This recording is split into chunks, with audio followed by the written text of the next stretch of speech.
couple of things come to me here in the last few seconds, so brace yourselves. The IDF has announced the IDF eliminated the Iranian terror regime's defence leadership. The whole leadership, they're saying, has gone.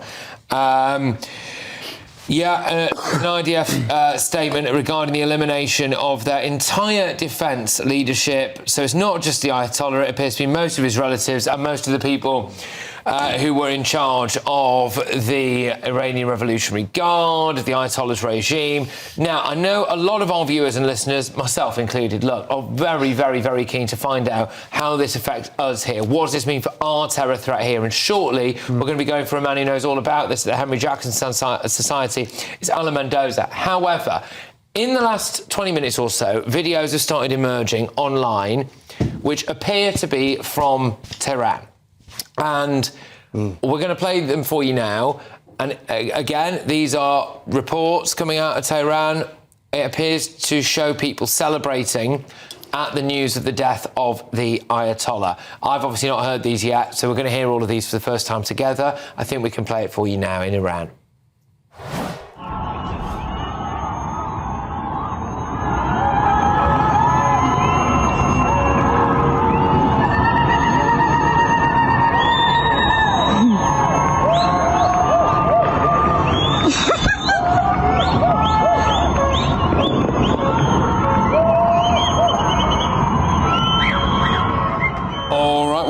This video clip that you're looking at now is being reported quite widely online from various different news outlets, and they are claiming that that is Tehran now. So you can hear the cheers and the screams of people, if indeed that is true. I mean, that is quite something. Yeah, they're yelling, you know, we want our international law, we want our due process, we want the ICC to intervene.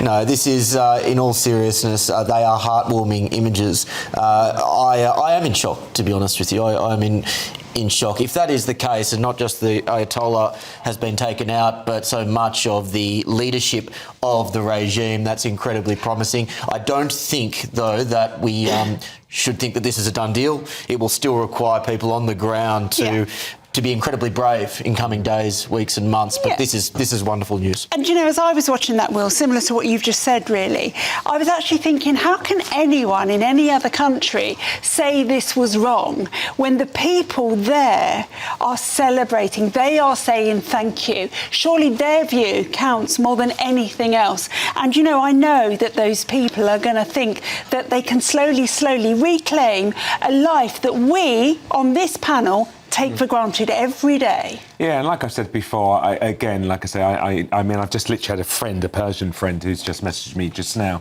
You know, I do hope to God that what has happened will be a peaceful transition and that those people will be safe.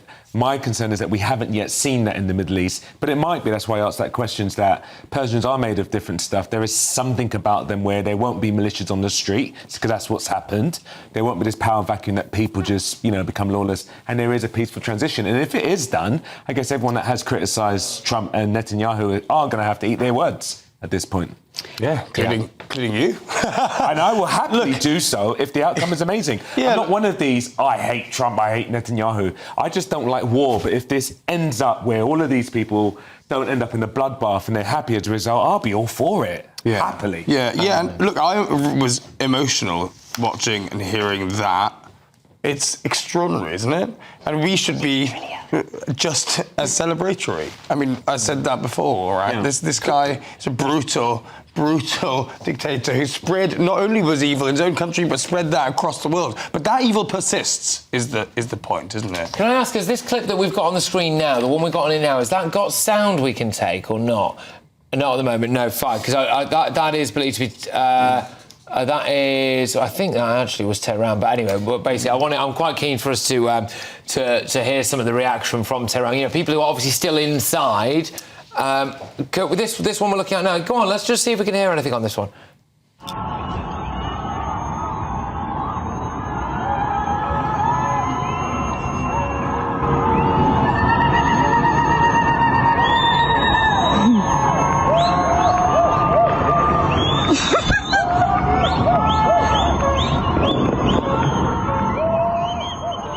Yes, sorry, I thought we had a slightly different clip there, but that's my fault. But yes, but look, we get the gist, don't we? I mean, this is the scenes of celebration and jubilation. Just quickly, an IDF spokesperson moments ago, it's just been forwarded on to me. A short while ago, the IDF identified missiles launched from Iran toward the territory of the State of Israel.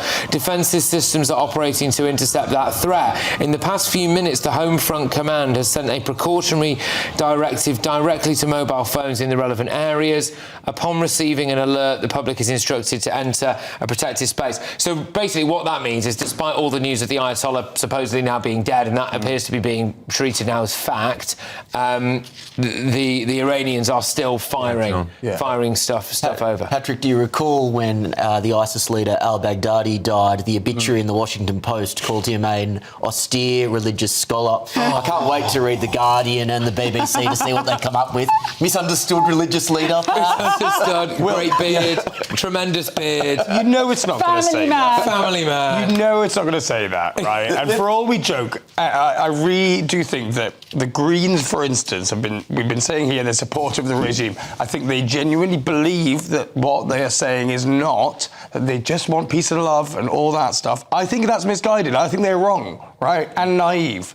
But I think it's a tiny proportion of people who actually want this brutal regime to persist. Come on. I think that's what you say may well be right, but I think there's also a lot of anti-Semitism and anti-Israel hate that underpins that too. Yeah, true. Yeah, I would the agree Jew with that, haters, we see them all the time. Well, just on that, I want to bring in Alan Mendoza now, who's the Executive Director of the Henry Jackson Society. And look, we have obviously been talking by definition about huge global events here, things that are going on. Bombs dropped by the US and Israel on Iran in the Middle East. They're hit back on the Gulf states and all of that stuff. But I know that at the Henry Jackson Society, you guys do incredible work assessing the terror threat here, the Iranian threat here, and what this might mean now for us here. So what do you think this means for us here in Britain, what we're witnessing now, the supposed death of the Ayatollah? Well, I mean, much depends on whether the regime attempts to survive or whether it's going to kind of give up the ghost and head for the hills. If it survives, you will know, Patrick, that we have been warned that since 2022, at least 20 terror plots on UK soil have been organised by the Iranian regime itself. So clearly what that means is that the Iranian regime does have the capability to plan attacks on the UK homeland. And if the regime thinks it's going to, kind of dig in for the long haul, it may well be tempted to lash out wherever it can do. We've seen, for example, it lashing out internationally by firing missiles against America's Gulf allies. So would it therefore take the next step, perhaps, and launch terrorist attacks in the West? It's certainly a possibility. Just to say, before I open this up to the panel, sorry, but the screen next to me there is Tel Aviv, and it's the night sky. And the reason we're showing that to you is because the Israelis have just come out and said that they are aware of a fresh wave of missile attacks launched from Iran into Israeli airspace. So we should probably see, hopefully see, the Iron Dome picking those up soon, and we'll bring that to you. Hopefully nothing gets through. But I'm sorry, I think Will's got a question. You mentioned the potential response and the threats of terrorism that may emerge both in the Middle East and across Europe and the UK. We spoke about earlier that Hezbollah have in some ways distanced themselves from the regime. How do you expect the vassal states or the particular groups that are associated with the regime to respond in the coming days and weeks? Well, again, it depends. It's a time game. I would suspect that you won't see much imminently. There will be a sense of what is the end game here? What is the end that is being aspired to by the US and Israel? If the regime feels that it is indeed regime change and they're in a fight for their very survival, then you can expect them to unleash whatever they can, including trying to get their proxies on board. If you are a proxy of Iran, if you are, for example, Hezbollah, if you are the Houthis, if the Iranian regime goes, that's the end of you. Essentially, you will not have resupply. So again, the interesting question is, does Iran have the sufficient suasion with those people to go, we're about to commit suicide, come and join us in committing suicide, or else you'll die in the long term anyway? And that's a calculation that only they will be able to answer. Hi, Alan. It's interesting, isn't it, what you say, because perhaps they don't just need their own proxies. I'm just reading on Fox News an article that says that 10 minutes before President Donald Trump even announced that the US and Israel had attacked Iran, a network of US non-profits aligned with China, Russia and Tehran activated foot soldiers to hit American streets to protest. So these tentacles go far and wide. They're not just in Iran, are they? No, of course. I mean, you've got sympathisers everywhere. We've had marches in the UK today in favour of the regime.